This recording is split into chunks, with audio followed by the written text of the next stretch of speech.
This is a free sample of the book, The Financial Red Pill by Cairo Copeland. The first half of this book is posted right here on YouTube, free for everyone to listen to.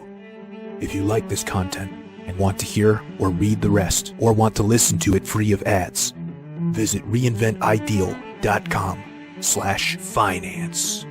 The book is available on Kindle, paperback, and Audible at reinventideal.com/finance.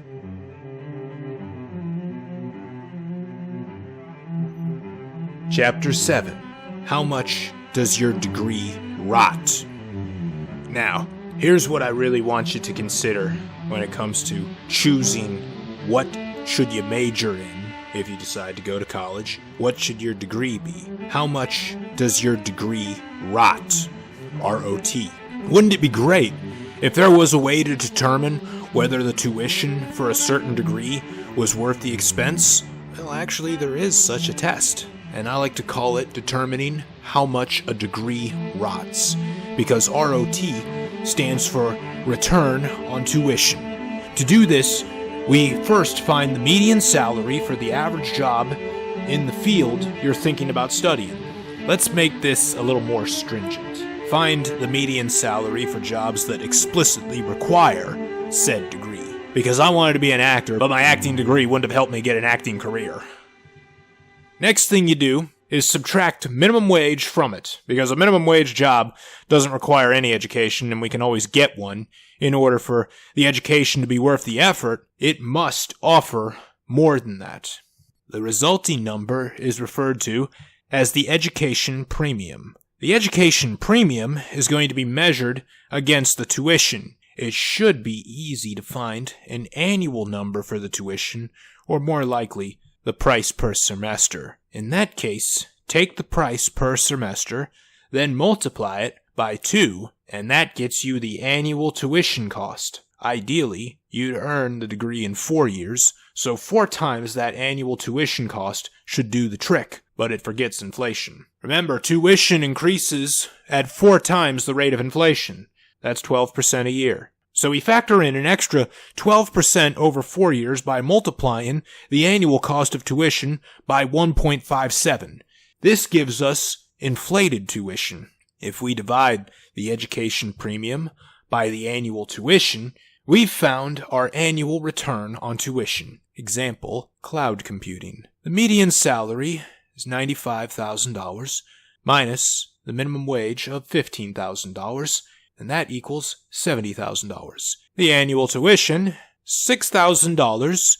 Now multiply that by 4.57, because not only do we have a inflationary increase of 0.57, but we're paying the tuition for 4 years. That's where it becomes 4.57.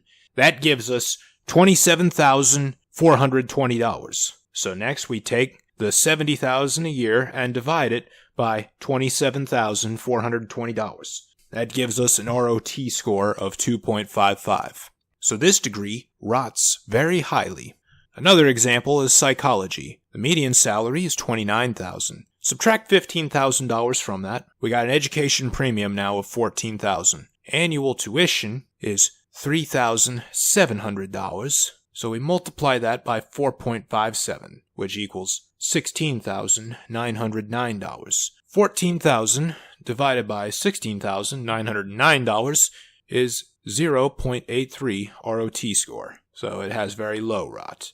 You can see here that a person who majored in cloud computing will make 2.5 times the amount of money it cost to get into it. Therefore, the major was worth the expense, or at least it delivered some value that materialized. But the psychology major, the most pursued, useless degree, has you earning less than what you paid for it. The premium above minimum wage for this educational endeavor is less than the minimum wage itself. Therefore, the major was not worth the expense. So do not accept a major with a return on tuition below 2.0, below 2.0. These colleges are in the business of making money off you. Make them earn that money. Demand that they provide a return for your substantial investment. Some additional advice about college. A master's degree is never worth it. After finishing a bachelor's degree, you'll be high and feel like you're on top of the world. You'll also feel unsure if you're ready to tackle the real world. Further, you'll worry about missing the fun parts of college and sad that it's ending. And be sad that it's ending. So the university will offer you ease of applying and getting admission to the grad school for your major. They know it's very tempting for you. Unless you're looking to become a doctor, it isn't worth the extra years and thousands of dollars more. If your degree was originally in something useful like the STEM majors, you're immediately employable with a bachelor's degree. The experience gained from early entrance into the workforce will be more valuable than any master's degree in the field. Further, if your degree was in something worthless like liberal arts, a graduate degree in the field is just as worthless. What the bachelor's degree says about you is that you wasted 4 years studying useless shit. What the graduate degree says about you is that you wasted 2 more years studying that same useless shit.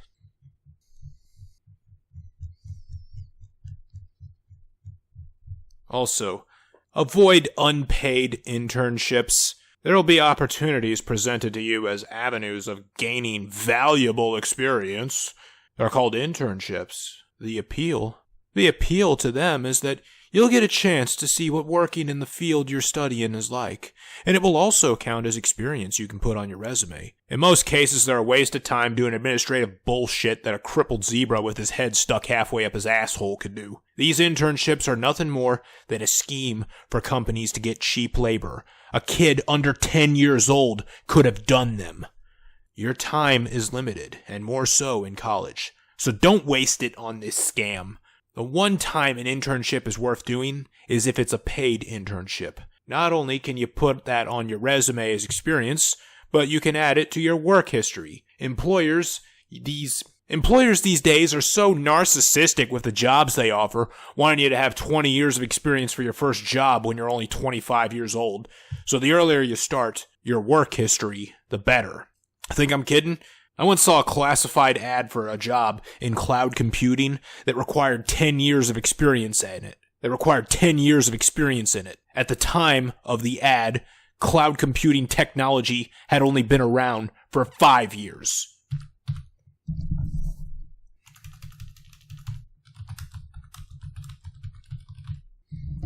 If you are applying for an internship, ask if getting paid for it at all. Ask if you're getting paid for it at all before signing up. If they tell you no, but you will get valuable experience, walk away. This answer is a sign that they think you're stupid. Third thing is speak the hell up. You're paying an inflated price tag for the education. Therefore, you are entitled to milk the professor and the resources available to you to ensure you get educated. The moment you don't understand something, raise your hand and ask them to re-explain it. Stay after class and get them to go deeper on the subject. If the library offers tutors or help classes, take them, because you're paying for them anyway. Also, when the professor gets off track or when they're doing something just to waste time, you are well within your rights to straighten them out. Now, here's an example. In one of my acting classes, which was called The Art of Acting, a grad student was the instructor. And he started the first session off by asking the class the open-ended, no right or wrong answer question, what is art? Now, I knew this was bullshit he was doing just to waste time because he had no idea how to actually teach acting. He knew this question would get the narcissistic teenagers going because it was a chance for them to raise their hands and attempt to sound smart. Maybe he was really hoping for 2 of them to get into a debate over it. I wasn't having any of this, so I raised my hand and shut it down by saying, Art is a human form of expression through creation. My answer was so concise and succinct, it prevented further discussion. Thus, he had to move on and end the session early without wasting more of our time. Another thing about college is that while it was not possible in high school, here you get a chance to challenge your grades. The professors aren't always forced to teach a specific curriculum. Many of them make up their own. Therefore, because their course isn't set in stone, neither are their grades. Fourth, do not build your body count here. One of the few good things about college is that you'll be surrounded by beautiful girls and have multiple opportunities to talk to them. This is a good place to get good at talking to girls. But don't adopt the player lifestyle, at least not here. Something you'll learn soon is that the more women you have in your life, the more drama your life will have. Drama is not something you need while you're studying difficult subjects and preparing for tests. The worst thing that could happen is a girl you're dating and sleeping with picks a fight with you the night before a big test. Or she drops a real bombshell on you and tells you that she's pregnant the day before a final exam. And the next day, you walk into that exam emotionally compromised. Do not get caught up in the game here. Sleeping with girls as a result of a competition with your bros is a high school game. But here, the aftermath consequences could be far worse. You see, in high school, you're still a minor. Therefore, the law is more lenient on you if you're falsely accused of something. But in college, you're an adult, and the law has nothing but contempt for you just because you're male. Further, the more a woman has been played, the less ability she has to ever give love. Don't be the reason a woman can't love. Don't let it happen because you started her streak of getting played this early in life. This means be honest with your intentions up front. Many women in college want nothing more than the same fun time for one night that you want. They just prefer you be honest about it and not lead them on with the possibility of a relationship when all you want is sex.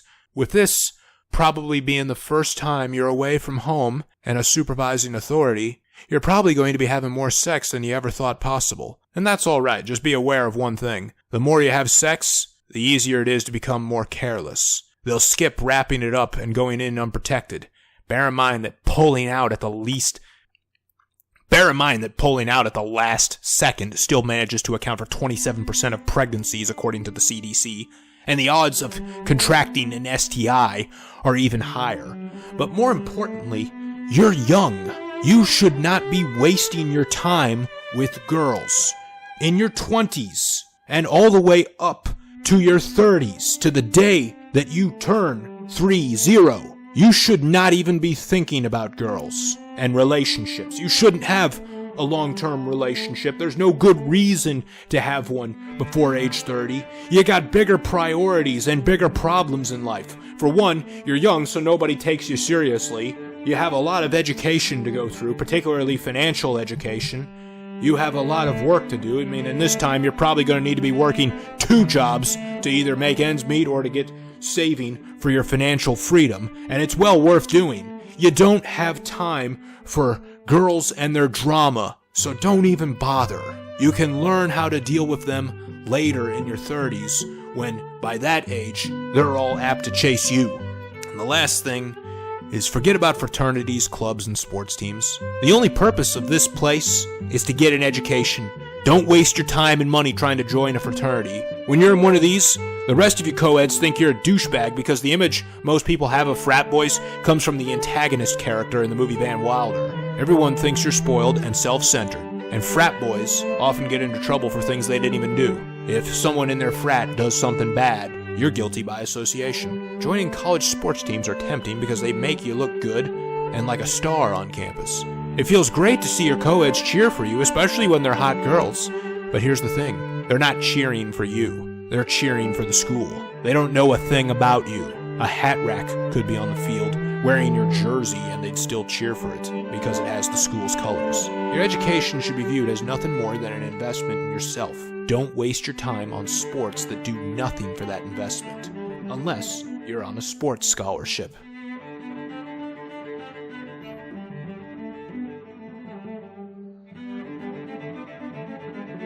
Thank you for listening to this free sample of the book, The Financial Red Pill, by Cairo Copeland. If you enjoyed it and want to hear or read the rest, or want to listen to it free of ads, visit reinventideal.com/finance. The book is available on Kindle, paperback, and Audible at reinventideal.com/finance.